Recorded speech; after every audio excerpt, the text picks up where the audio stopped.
계속 하면 우리 교회 성도님들이 계속 보세요. 그래서 뭐 이렇게 보고 그 다음 날도 보고 새벽에도 이렇게 올려놓으면 우리 영상을 지금 계속 찍은 거를 이제 지금 올리고 있어요. 유튜브에서만 했는데 안 되겠다 싶어서 교회 홈페이지에다 새벽 기도도 다 올려라 그랬어요. 그래서 지금 계속 작업을 해서 올리고 있습니다. 그럼 이제 조만간에 이제 다 올라가면 아마 녹취가 된 그 부분서부터 해가지고 시편서부터 잠언 1장서부터 시작한 게 아마 쭉 나올 겁니다. 이제 11장 가고 있으니까요. 굉장히 좋아요. 잠언 12장서부터는 이제 또 성공편으로 우리가 이 땅에 살면서 어떻게 사는 게 성공적인 삶을 살아갈 수 있을까 그 부분을 주로 다룹니다. 그래서 굉장히 유익합니다. 그러니까 1장에서 9장까지는 뭐에 대한 겁니까? 아들에게 그죠? 줬던 메시지입니다. 그래서 그런 의미에서 굉장히 중요하고 그다음에 이 땅에 살아가는 동안에 복을 받으려면 어떻게 해야 되는가? 12장서부터 이제 24장까지 그 아주 단편으로 잘 되어 있습니다. 한 구절 한 구절이 하나의 경구처럼 와닿는 그런 말씀들이 많습니다. 어떤 때는 제가 목사만 아니면 한 구절 가지고 그냥 하고 싶어요. 솔직히 새벽에 몇 절씩 이렇게 나가고 싶은 생각이 전혀 없어요. 한 절만 가지고 깊이 있게 생각해도 굉장히 은혜가 되거든요. 근데 그냥 이게 또 해야 되니까 몇 절씩 이렇게 쭉 나가는데 지루하실까봐. 하지만 아이가 그런 줄 아시고 최선을 다해서 여러분이 자꾸 영상을 시청하시면 많이 도움이 될 줄 믿습니다. 그래서 우리가 살아가는 동안 진짜 하나님 앞에 영광이 되어야 됩니다. 이거 우리 빌립보서 2장을 보면서 우리가 제일 먼저 관심을 갖는 부분은 뭡니까? 바로 우리를 위해 십자가 지신 예수님입니다. 그분의 겸손을 잊지 마셔야 됩니다. 그래서 우리가 이 휴미리티라고 하는 이 겸손이라는 단어를 자꾸 강조합니다. 왜냐하면 중요하니까. 휴무스라는 단어가 흙에서 왔어요. 이 겸손이라는 단어는 말 그대로 인간은 진토입니다. 흙에서 왔어요. 흙으로. 그러니까 하나님 앞에 겸손해야 됩니다. 겸손해야 되고 그 존재 자체가 어떻습니까? 은혜로 믿음으로 구원받았기 때문에 우리는 하나님 앞에 내세울 것이 아무것도 없어요.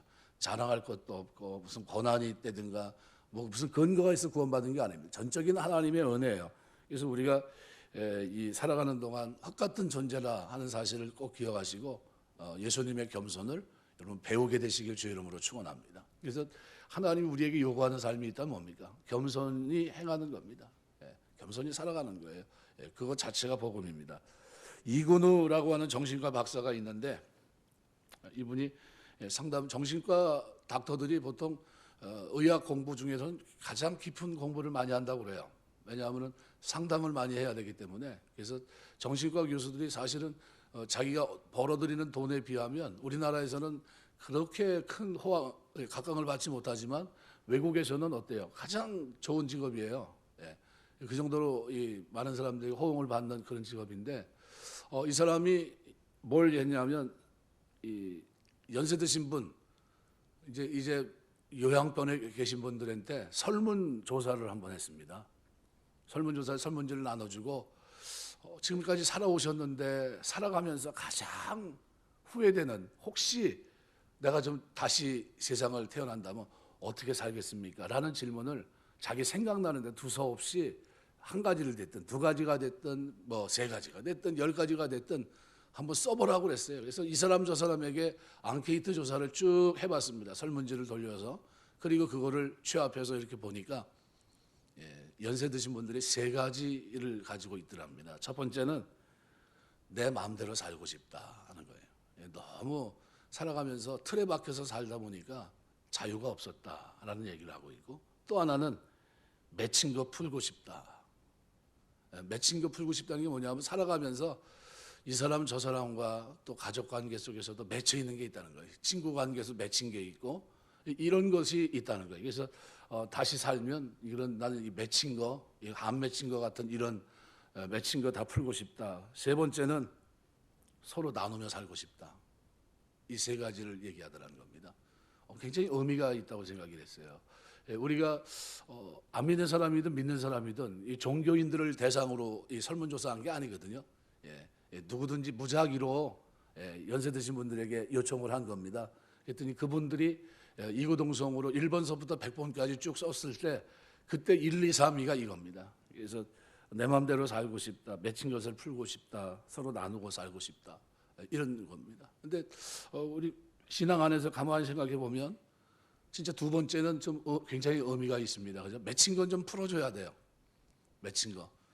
하나님과의 관계 속에서 죄 문제 같은 거, 이건 도대체 풀릴 것 같지 않은 이 숙제를 하나님 풀기 위해서 이 땅에 그리스도를 보내셨고, 오는 과정에서 우리 예수님의 자기 비하, 자기를 낮추시는 이 모습을 보게 됩니다. 얼마나 낮추셨습니까?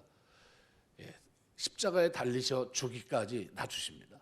하나님이신 본질인, 그죠? 본체이신 그분이 동등됨을 취할 것을 여기지 않고 자기를 비워 자기의 능력과 권세와 모든 영예를 내려놓고 이 땅에 오신 겁니다.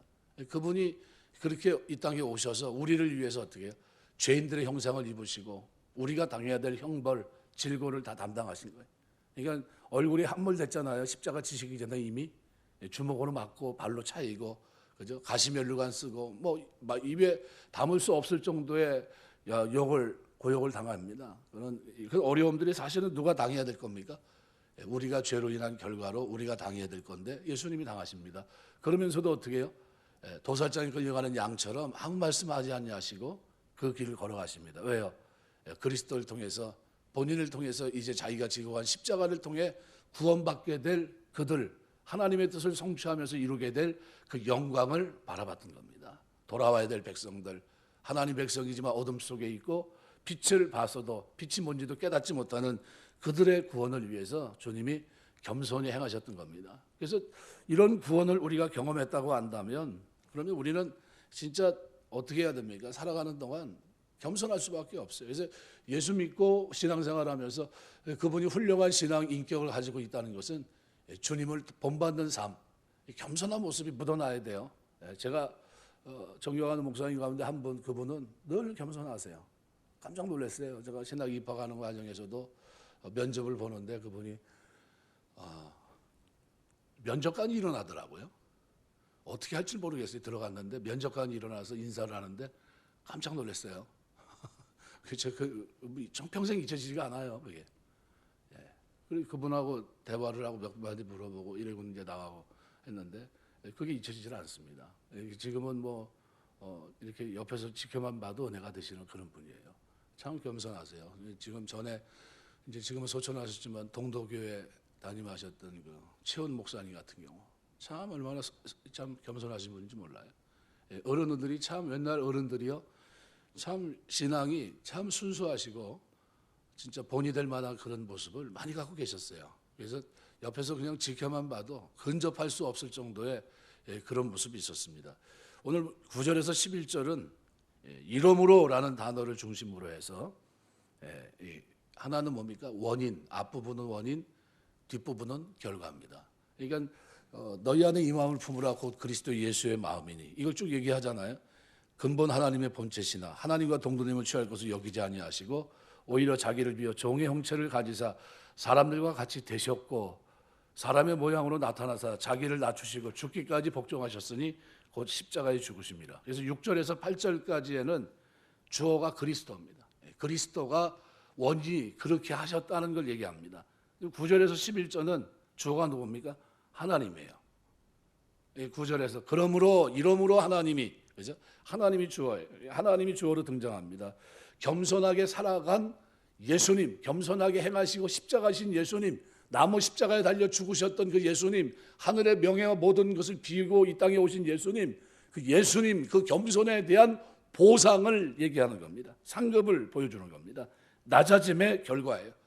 낮아짐에 된 결과가 뭡니까? 높아짐이라는 게 바로 그거를 오늘 본문에서 설명하고 있는 겁니다. 이러므로 하나님이 그를 지극히 높여, 그래서 네 가지를 얘기합니다. 그리스도를 높이셨고, 그 다음에 어떻게 해요? 그에게 이름을 주셨고, 그 다음에 모든 이름이 예수의 이름에 꿇게 하셨고, 그 다음에 모든 이름이 그를 주라 시인하게 하셨다. 이게 가만히 들여다보면 하나님께서 그리스도를 높이신 건 뭘 얘기합니까? 그 말 그대로 결과예요. 하나님이 그를 높였다는 거예요. 예수님 십자가가 그거로 끝난 것이 아니라는 거예요. 다시 살리고 부활하게 하시고 그를 어떻게 해요? 그리스도를 높입니다. 어디까지 높이십니까? 하늘 보좌 우편에까지 오르게 하셨느니라. 하늘 보좌에까지 오르게 하십니다. 높이세요. 두 번째는 뭐예요? 9절 하반절에 기록한 대로 높이신 방법입니다. 하나님이 그에게 이름을 주셨다는 거예요. 이름은 누구에게 줍니까? 승리한 사람에게 주는 겁니다. 이름. 그래서 전에 우리 조선시대에서부터 고려시대 이렇게 보면 이름들이 막 생각합니다. 왕씨가 탄생하는 과정도 있고 그렇습니다. 그죠? 왜 이름을 왜 줍니까? 나라가 개국하는데 공을 세웠다 해서 너는 이제 앞으로 네 성을 버리고 왕가라 해라 뭐 이렇게 해가지고 왕씨가 되고 막 이러지 않습니까? 오늘 승리한 그리스도에게 주신 이름이 뭡니까? 주라는 단어, 주. 주라 부르게 하십니다. 그래서 세 번째는 10절 말씀은 모든 무릎이 예수의 이름에 꿇게 하시고, 꿇게 하셨다 했을 때 뭐가 등장합니까? 10절에 보시면 세 가지가 등장합니다. 하늘에 있는 자들과 땅에 있는 자들과 땅 아래에 있는 자들. 하늘에 있는 자들은 누굴까요? 천사와 그룹들, 그죠? 우리가 알지 못하는 천상에 또 이미 구원받아 하나님의 품에 있는 사람들, 하늘에 있는 사람들이죠, 그죠? 하늘에 있는 자들과 땅에 있는 자들은 누굽니까? 현재 우리를 말합니다. 땅에 있는 자들과, 그 다음에 누구예요? 땅 아래에 있는 자들. 그건 뭡니까? 죽음 가운데 있는, 지옥에 있는 사람들. 뭐 이렇게 보통 얘기할 수 있어요. 그들이 누구예요? 다 모든 무릎을 예수의 이름에 꿇게 하시고. 다 무릎을 꿇게 하신다는 뭡니까? 이거 인생은 딱 두 가지예요. 하나님 무릎 꿇는 것이 복입니다. 바라크, 그죠? 복이에요. 복인데 자발적으로 꿇느냐 강제적으로 꿇느냐 이 차이예요. 자발적으로 꿇는 사람 뭡니까? 하나님의 은혜로 구속받은 사람들 무릎 꿇고 하나님 앞에 나가 아시래. 그게 복이에요. 하나님 앞에. 그런데 그게 아니라 강제적으로 꿇린 사람 뭡니까? 지옥에 갔지만 그가 주라는 사실을 알고 마땅히 영광을 받으셔야 될 분 앞에 나중에 어떻게 무릎 꿇는 겁니다. 그러면 이왕 무릎 꿇으면 어떤 게 더 나아요?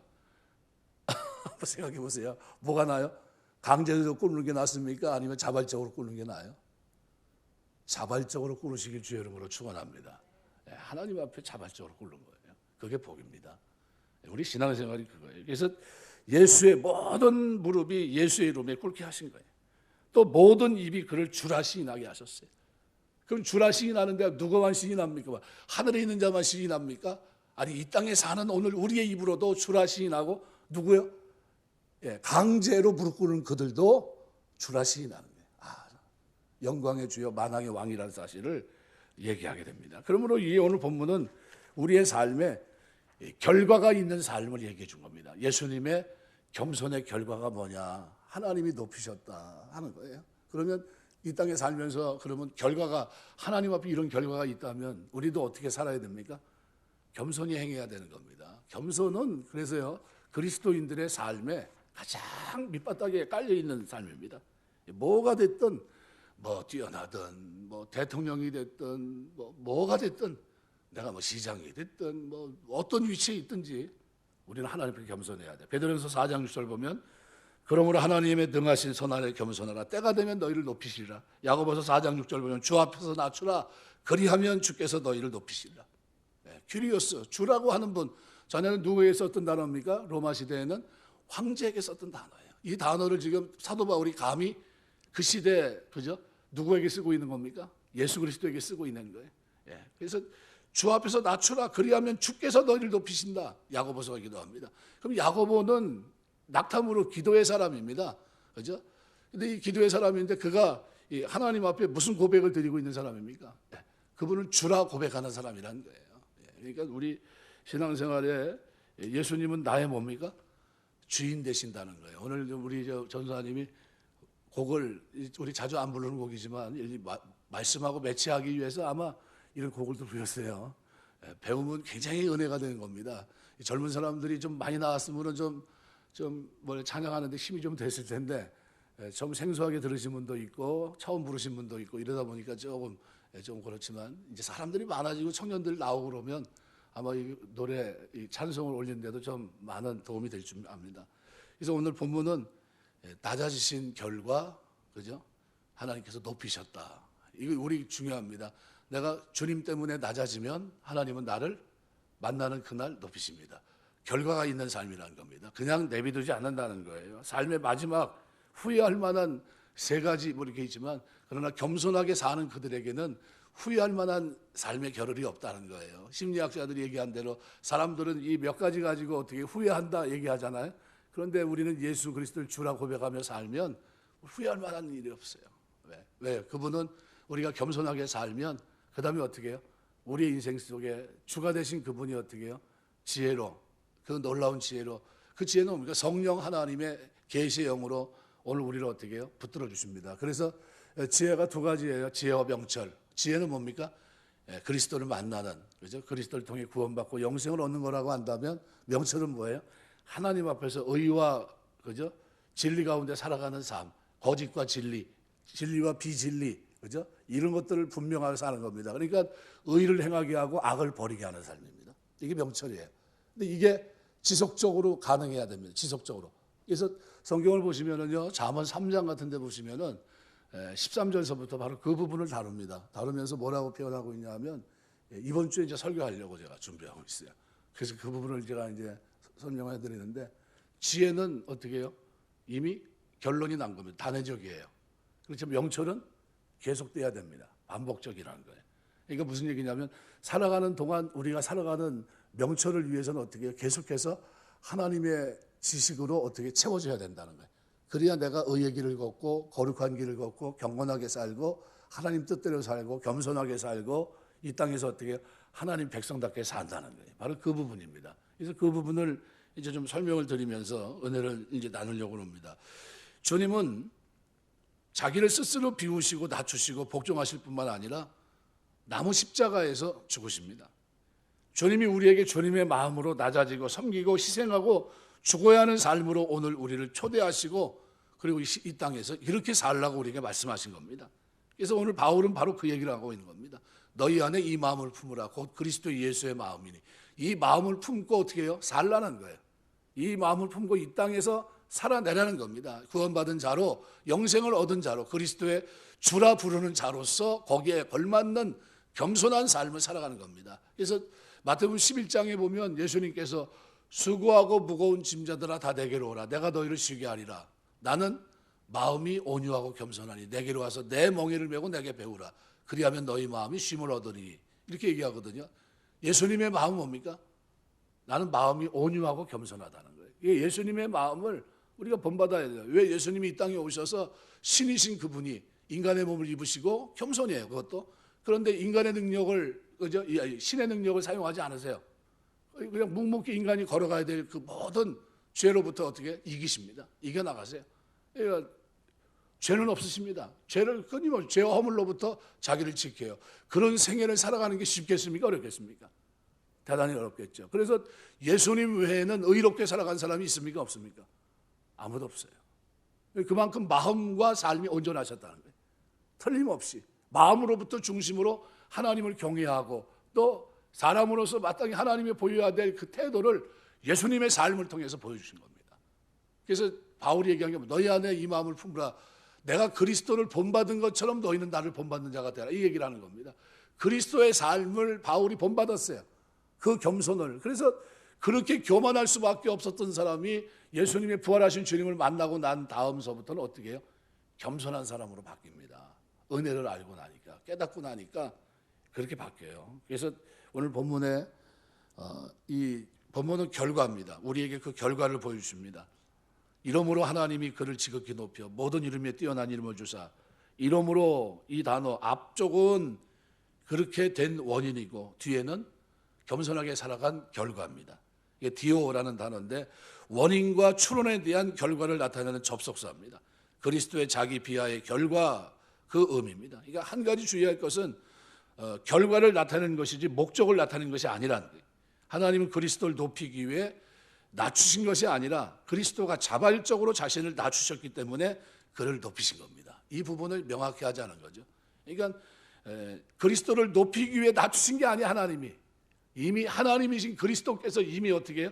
자발적으로 자기를 낮추셨기 때문에 그를 높이신 겁니다. 그럼 우리 신앙생활은, 그래서 신약은 다 뭐라 그랬습니까? 자원에서예요. 자원에서. 자발적으로. 그렇죠? 예, 여러분이 하나님 앞에 드리는 모든 것도 자원에서, 자발적으로 해요. 강제성을 띠면 됩니까? 안 됩니까? 강제성은 없어요. 그건 하나님께 드려지는 게 아닙니다. 마음에서부터 우러나서 시작이 돼야 돼요. 그래서 늘 겸손하게 행하시기 주 이름으로 축원합니다. 그래서 오늘 본문의 첫 번째로 지극히 높으십니다. 하나님은 스스로를 낮춘 그리스도를 높이시되 지극히 높이셨다. 그러니까 지극히 높였다는 말은 부정과거 능동태입니다. 더 이상 높일 곳이 없을 만큼 어떻게 최상으로 높였다, 이런 뜻이에요. 그래서 휘페롭소센이라는 단어인데 칭찬하다, 더 이상 높일 곳이 없을 만큼 칭찬했다 이런 겁니다. 그러니까 부활 후에 그리스도께 받으신 영광을 나타냅니다. 그러니까 하나님이 가지고 있었던 자기를 비웠던 그것이 다시 회복된 걸 말해요. 지극히 높이신 겁니다. 어디까지요? 하늘 보좌 우편에까지 오르셨느니라. 거기까지 오르신 겁니다. 두 번째는 모든 이름 위에 뛰어난 이름을 주셨다. 이름은 인격 자체를 말합니다. 구약 히브리 말로는 쉔이라고 말합니다. 그분의 사역, 그분이 행하시는 모든 인격 전체를 총망라한 게 뭡니까? 이름이에요. 그러니까 보통 우리가 얘기하죠. 저 사람 이름값도 못해 이런 말을 합니다. 예수님은 그 이름에 걸맞는 삶을 살아가신 겁니다. 가장 높은 이름, 가장 중심적이고 핵심적인 이름을 하나님께서 예수님께 주십니다. 뭐요? 겸손의 결과로 그를 높이십니다. 그 이름을 주신 거예요. 온 우주 전체에서 최고로 귀한 이름을 예수님께 주십니다. 주님이 존귀하고 결정적인 분이 되도록 하나님이 예수님을 그렇게 높여주신 겁니다. 진짜 재판자이신 하나님이 높이셔야 진짜입니다.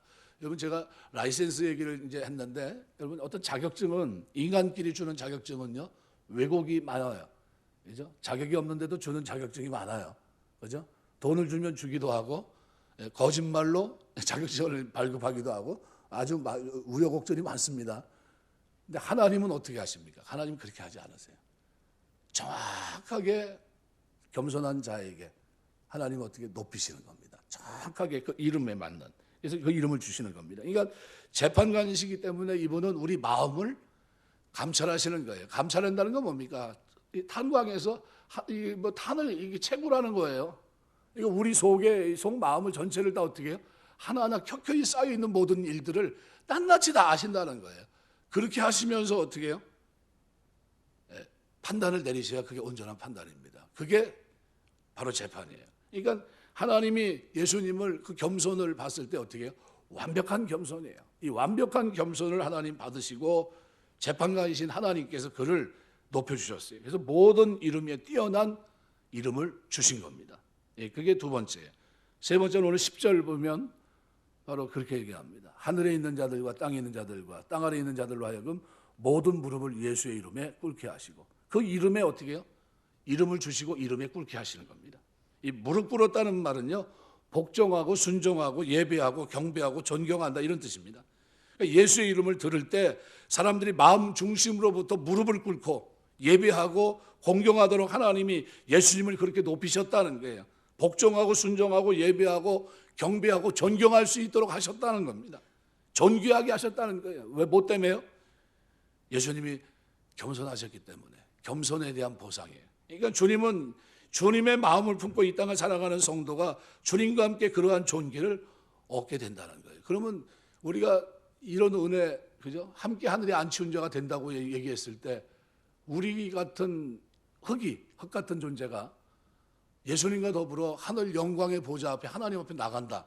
상상만 해도 감격스럽지 않습니까? 면류관을 쓴다. 기가 막히지 않아요? 나 같은 게 어떻게 면류관을 쓰지? 이렇게 됩니다.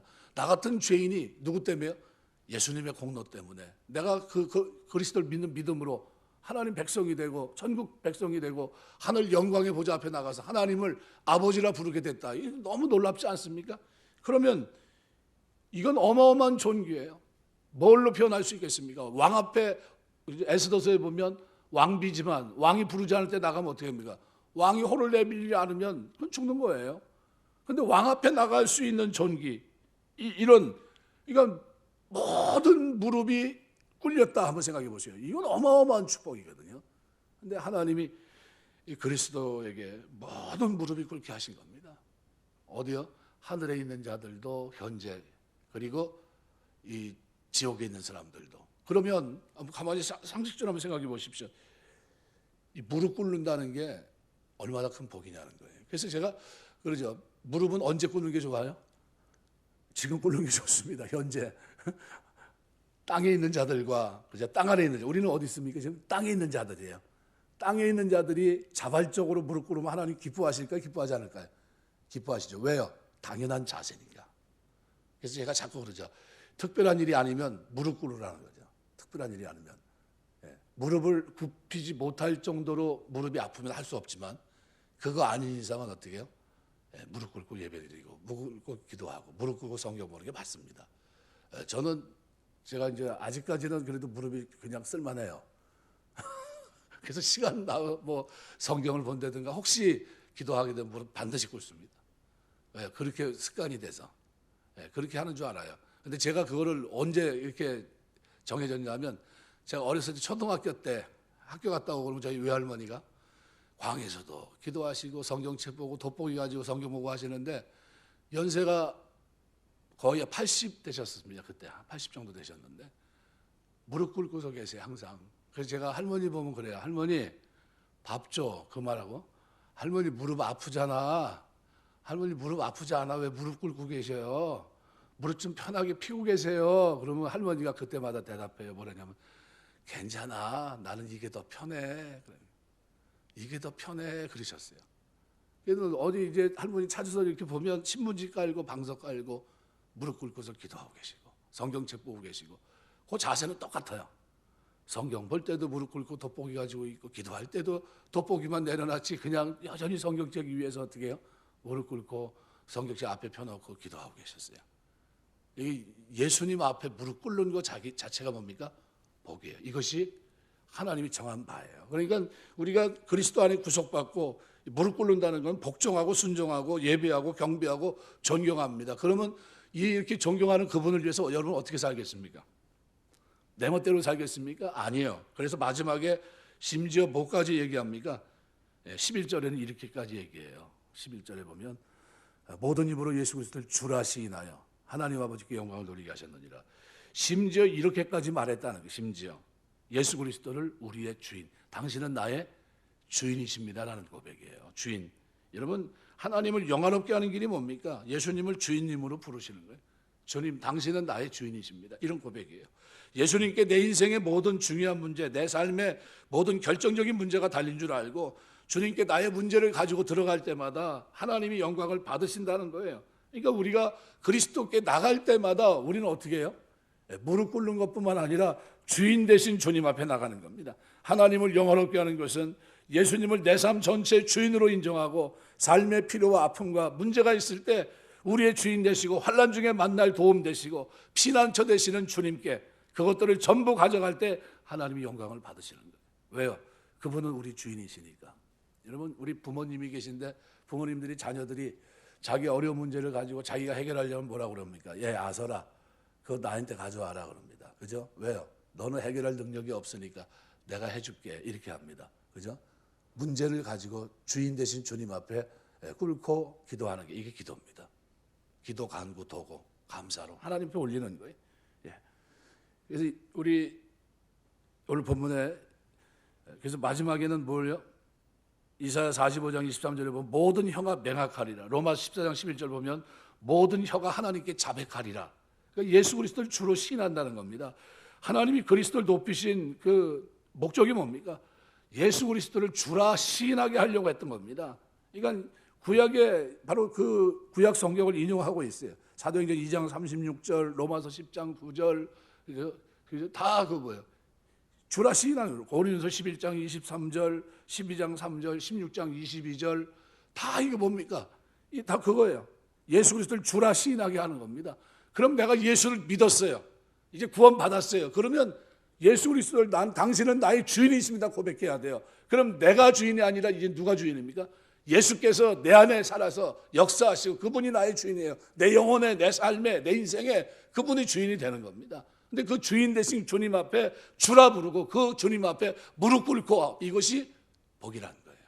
그래서 인생은 그래서 이 정확하게 둘로 딱 쪼개면 어떻게 나갑니까? 그리스도 앞에 자발적으로 무릎 꿇는 사람과 그죠? 강제적으로 무릎 꿇는 사람으로 나누는 겁니다. 그리스도를 자발적으로 주라 부르는 사람과 어디요? 땅 아래에서 그죠? 땅 아래 뭡니까? 지옥에서 할 수 없이 그분의 존재를 뒤늦게 깨닫고 주라 고백하는 사람들이에요. 고백하든지 안 하든지 주는 주님이세요. 여전히 큐리오스입니다. 영원한 만주의 주가 되십니다. 만왕의 왕이 되시고 바꿀 수가 없다는 거예요. 모든 입으로 시인하게 하셨다. 공개적으로 고백하고 찬양한다 이런 뜻입니다. 그리스도의 권위는 그래서 하나님으로부터 이양받은 권위입니다. 하나님이 그를 높여주셨고 그를 보좌에 앉히셨고 모든 피조물로 그를 경배하게 하신 겁니다. 모든 궁극적인 권위, 주권을 가지고 계신 하나님은 우주 안에 있는 모든 지적 존재들이 예수를 주라 시인하고 선포하기를 하나님께서 바라십니다. 하늘과 땅에 있는 것이나 모든 피조물이 자발적으로 그리스도를 주라 시인함으로 그로 인해서 궁극적으로 하나님께 영광이 되기를 원하십니다. 하나님 자신에게 영광을 돌리게 하신 겁니다. 그래서 11절 하반절은 하나님 아버지께 영광을 돌리게 하셨느니라, 하나님 아버지의 영광을 위하여 라는 뜻입니다. 그러니까 이사야 45장 23절에는 없는 이런 구절인데, 이거는 뭡니까? 바울이 자기의 신학을 그대로 반영한 겁니다. 그래서 모든 것이 성부 하나님의 영광으로 귀결되어야 된다는 것은 너무나 분명한 진리였기 때문에 그 대목을 기억하고 있는 겁니다. 말씀을 맺겠습니다. 그래서 2장 6절에서 8절까지는 주어가 누구예요? 그리스도. 9절에서 11절까지 주어는 누굽니까? 하나님. 2절 6절에서 8절까지는 누가요? 예수님이 겸손의 삶을 보이셨고 결과로 주어진 게 뭡니까? 바로 9절에서 11절이에요. 이 그리스도의 겸손한 삶에 대해서 하나님께서 상급을 주신 겁니다. 그래서 9절에서는 뭘요? 그리스도를 높이신 겁니다. 그리고 이름을 주셨고 그 이름 앞에 무릎 꿇게 하셨고 모든 힘이 그를 주라 시인하게 하신 겁니다. 이게 결과예요. 뭐에 대한 결과입니까? 겸손해진 겁니다. 여러분 구약에 보면 요셉도 총리가 되기 전에 계속해서 밑으로 빠집니다. 그죠? 구덩이에 던져지고 노예로 팔리고 감옥에 갇히고 종살이하고 더 깊은 감옥에 갇힙니다. 그죠? 그런데 그 낮아진 속에서 그가 행한 모습은 뭡니까? 겸손이에요. 어떻게 그렇게 수긍하며 겸손하게 살아갈 수 있을까 싶어도 겸손하게 살아갑니다. 근데 때가 되니까 하나님 그를 높이십니다. 그죠? 마찬가지입니다. 모세도 그렇게 높았던 사람을 어떻게 미디안 양치기로 낮아지게 하십니다. 철저히 낮아지게 하세요. 근데 그를 높이십니다. 때가 되니까. 하나님이 그를 만나주시고 영광을 보게 하시고 언약을 믿게 하시고 그를 보내십니다. 다윗도 얼마나 낮아졌습니까? 살아가는 동안 이미 낮아졌어요. 형제들 중에 부모가 그를 도외시킬 정도로 광야에서 그는 버려진 자예요. 그런데 하나님이 그를 찾으셨을 때 그가 이제 하나님의 부름을 받고 골리앗을 싸우고 난 후에 그 다음에 사울왕과의 관계 속에 10년간의 도망자의 생활 얼마나 낮아졌을까요? 아무도 없어요. 도와주는 사람 아무도 없어요. 제사장들까지 조금 도와줬다고 그들까지 다 죽어요. 아주 지륵 같은 어둠의 길을 지나갑니다. 낮아지고 또 낮아지고 또 낮아지고 하나님만 의뢰하게 합니다. 그러더니 결국 하나님이 어떻게 해요? 목적한 바를 이루십니다. 그를 높이세요. 낮아지게 하시고 높이게 하는 것. 이게 성경의 원리입니다. 낮아지게 겸손하게 살게 하시고 그 다음에 어떻게 높아지게 하는 게 하나님의 섭리예요. 그러니까 우리가 신앙생활은 바르게 해야 됩니다. 우리가 살아가는 동안 이 땅에서 삶이 잠언 15장 33절 말씀대로 겸손은 존귀의 앞잡이다. 무슨 얘기입니까? 그걸 자꾸 다니는 거예요. 겸손은 반드시 존귀 그것으로 귀결이 된다는 거예요. 여러분 살아가는 삶 속에 이 겸손은 예수님의 겸손을 본받고 어느 자리 가든지 예수 믿는 사람들은 어떻게 얘기됩니까? 이 사람이 참 겸손해. 이 말을 들을 수 있어야 된다는 거예요. 이게 온전한 그리스도인이라는 겁니다. 왜요? 주님이 이 땅에 오실 때 그렇게 오셨고 그 결과가 그렇게 좋기 때문에. 그러면 그 결과를 뻔히 알고 있는 우리가 이 땅에서 어떻게 살아야 됩니까? 그러므로 전의 삶을 이 땅에서 살아가야 됩니다. 그죠? 그 삶이 뭐냐? 겸손이라는 거예요.